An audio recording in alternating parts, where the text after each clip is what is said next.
हरे कृष्णा दोस्तों, मैं विष्णु उंथला आपका ग्रोथ सारथी। आपको कृष्ण जन्माष्टमी की बहुत बहुत शुभकामनाएं, बहुत बहुत बधाई। आज का दिन बहुत ही पावन दिन है, बहुत ही शुभ दिन है, क्योंकि आज के दिन भगवान कृष्ण ने पृथ्वी लोक पर अवतार लिया, उनका प्राकट्य हुआ। भगवान श्री कृष्ण दुष्टों का नाश करने और भक्तों की रक्षा करने के लिए अलग अलग रूप में पृथ्वी लोक पर अवतरित होते हैं। जब भगवान कृष्ण आज के दिन उनका जन्म हुआ, उनका प्राकट्य हुआ, वो धरती लोक पे आए, तो भगवान कृष्ण जब बाल रूप से थोड़े बड़े हुए तो उनका शिक्षा का समय हुआ। उनको गुरुकुल जाना पड़ा शिक्षा के लिए। जैसे हर बच्चे पढ़ाई के लिए स्कूल जाते हैं, वैसे ही शिक्षा के लिए पहले गुरुकुल पद्धति होती थी, जहां आश्रम में वहीं पे रुकना, सारा काम करना, हर कलाएं सीखना। तो भगवान कृष्ण मुनि संदीपनी के आश्रम में शिक्षा ग्रहण करने गए। जब पूरी शिक्षा पूरी हो चुकी थी, मुनि संदीपनी ने सारे कलाएं, सारी शिक्षा भगवान कृष्ण को सिखाई, और साथ में जब जाने का समय हुआ तो एक विशेष कला भी उनको सिखाई, और वो कला थी मरने की कला। ये सुन के भगवान कृष्ण कहते हैं, क्या मरने की भी कला होती है? मुनि संदीपनी जी कहते हैं कि अगर आपको निज धाम जाना है, मोक्ष जाना है, मोक्ष प्राप्त करना है, अक्षरधाम जाना है, भगवत धाम जाना है, भगवान के धाम जाना है, तो उसमें भी मरने की कला होती है। इंसान 4 पदार्थ में हमेशा जीता है और 3 पदार्थ तो वो प्राप्त कर लेता है: कर्म, अर्थ, धर्म। जो मोक्ष है उसे प्राप्त करने के लिए एक बहुत ही सहज, बहुत ही आसान कला है, जो सीखने के बाद वो मोक्ष धाम जा सकता है, अक्षरधाम जा सकता है। भगवान कृष्ण पूछते हैं कि मरने की कला, मोक्ष प्राप्त करने की कला इतनी सहज, इतनी आसान है, तो मुनि संदीपनी जी, गुरुदेव जी, आप हमें भी ये कला बताइए। मुनि संदीपनी उनको बताते हैं कि धर्म, अर्थ, काम, ये 3 पदार्थ तो मनुष्य प्राप्त कर लेता है, लेकिन मोक्ष प्राप्त करने के लिए एक चौथी कला होती है, मृत्यु की कला, मरने की कला। उसके लिए कि मृत्यु का कोई समय नहीं होता, मृत्यु कब किसकी कब आएगी वो सब कर्मों पे डिपेंड करता है। कर्मों पे निर्धारित होता है कि कौन कब किस स्थिति, किस परिस्थिति में ये दुनिया छोड़ के जाएगा।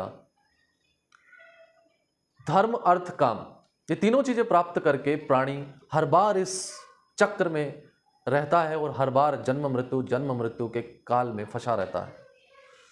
लेकिन चौथी कला जो मोक्ष की कला है, उसके लिए अगर, क्योंकि प्राणी का दूसरा जन्म, उसकी अंतिम जो मनस्थिति होती है, जब वो जा रहा होता है या जाने का समय होता है, उस समय उसके मन में क्या चल रहा होता है। अगर वो धर्म के बारे में सोच रहा है तो उसके हिसाब से उनकी अगली योनि प्राप्त होती है। अगर वो कर्म के बारे में सोच रहा है, काम के बारे में सोच रहा है, अर्थ के बारे में सोच रहा है, धन के बारे में, संपत्ति के बारे में सोच रहा है, तो उसकी उसी रूप में अगला चक्र, मृत्यु चक्र चलता रहता है। लेकिन अगर मृत्यु के समय, उसकी स्थिति में, उसकी परिस्थिति में अगर हरि नाम है, अगर हरि का जाप अगर वो करता है और उसके अंतिम क्षणों में अगर उनको हरि याद होता है और बाकी सारे निष्काम कर्म वो भूल जाता है, तो वो मोक्ष धाम जा सकता है। भगवान कृष्ण कहते हैं कि मुनि संदीपनी जी, गुरुदेव, आपने इस कला को इतना सहज बताया है, लेकिन ये इतना सहज है नहीं। जो प्राणी पूरा जीवन सकाम कर्म में रहता है, उस कर्म को करता है, अर्थ में, संपत्ति में, मोह में, माया में पूरा जीवन उसमें पता रहता है, उसमें लगा रहता है, तो ये कैसे संभव है कि जब उसका अंत समय आएगा तो उसके मुख में हरि नाम होगा, उसके मुख में हरि नाम का स्मरण होगा, सब मोह माया त्याग चुका होगा। गुरुदेव कहते हैं, मुनि संदीपनी जी कहते हैं कि ये बिल्कुल सही है। ये बहुत ही मुश्किल है कि पूरा जीवन धर्म अर्थ काम के अंदर रहने वाला इंसान, रहने वाला व्यक्ति, रहने वाला प्राणी आखिर जीवन में उससे दूर होके हरि के नाम में, हरि के निरंतर जाप में कैसे रह सकता है। इसीलिए संदीप मुनि जी ने कहा कि इंसान को अपने जन्म से ही, प्राणी को अपने शुरुआती दिनों से ही अपने सारे काम को करते हुए कुछ समय के लिए उस कर्मों को छोड़ के, भूल के हरि का जाप, हरि के नाम में समर्पित होना चाहिए। क्योंकि मृत्यु का कोई समय नहीं होता कि कब मृत्यु आएगी, कब अगला जन्म होगा और हम किस योनि में जाएंगे। भगवान कृष्ण भी कहते हैं कि जब तुम इस पृथ्वी लोक पे आते हो तभी से नाम जपना शुरू करो, हरि नाम जपिए, हरि कीर्तन में रहिए, अपने जो कर्म है वो भी करते रहिए और उसके साथ हरि जाप कीजिए, हरि नाम लीजिए, जिससे आपकी जब भी मृत्यु आए और मृत्यु के समय आपकी जो स्थिति परिस्थिति में आपका नाम जब चल रहा होगा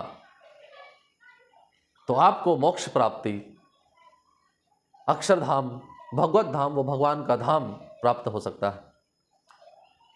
ये प्रसंग सुनने के बाद हमें सोचना समझना बहुत जरूरी है कि हमें भगवान के भक्ति में, भगवान के नाम में कब से लगना चाहिए।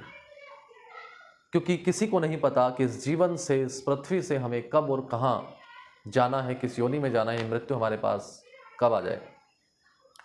तो हमेशा नाम जप करते रहिए, हरि का नाम जपते रहिए। जब भी भगवान हमें बुलाते हैं तो हम मोक्ष धाम की तरफ जाएं। आपको भगवान कृष्ण की जन्माष्टमी की बहुत बहुत शुभकामनाएं। धन्यवाद।